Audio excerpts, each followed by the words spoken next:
नमस्कार, मी भार्गव गोस्वामी. आपण पाहत आहात तळोदा वृत्तांकन न्यूज. चला तर मग पाहूया आजच्या ताज्या आणि महत्त्वाच्या बातम्या.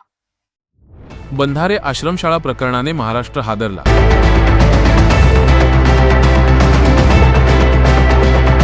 चिमुरड्या ब्रायनच्या मृत्यूवरून जनक्षोभ, कठोर कारवाईची मागणी.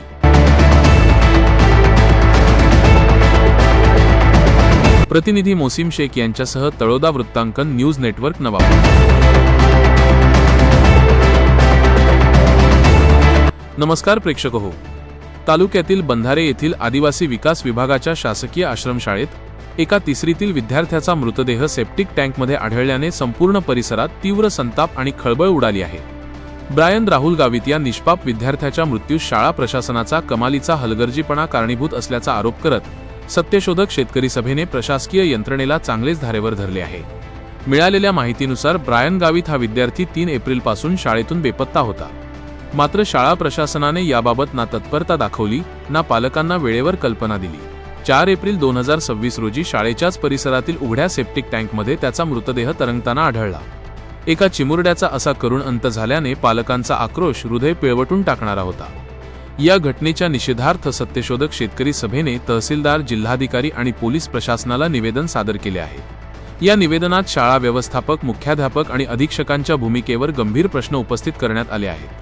वारंवार अशा घटना घडूनही प्रशासन ढिम्म का, असा संतप्त सवाल कॉम्रेड आर.टी. गावित यांनी केला आहे. निवेदनात सत्यशोधक शेतकरी सभेच्या वतीने आक्रमक मागण्या करण्यात आल्या आहेत. त्या म्हणजे जबाबदार कर्मचाऱ्यांवर भारतीय न्यास संहिता आणि POCSO कायद्यानुसार तात्काळ गुन्हे दाखल करा.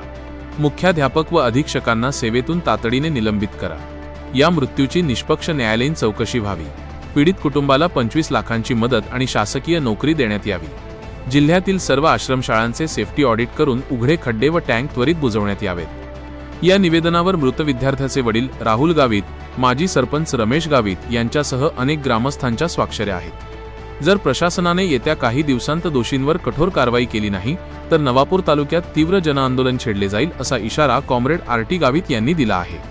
आश्रमशाळांमधील आदिवासी विद्यार्थ्यांच्या सुरक्षिततेचा प्रश्न पुन्हा एकदा ऐरणीवर आला असून आता शासन यावर काय भूमिका घेते याकडे सर्वांचे लक्ष लागले आहे. आजसाठी एवढेच. अशा सर्व बातम्या पाहण्यासाठी आमच्या न्यूज चॅनलला सबस्क्राईब करा. धन्यवाद.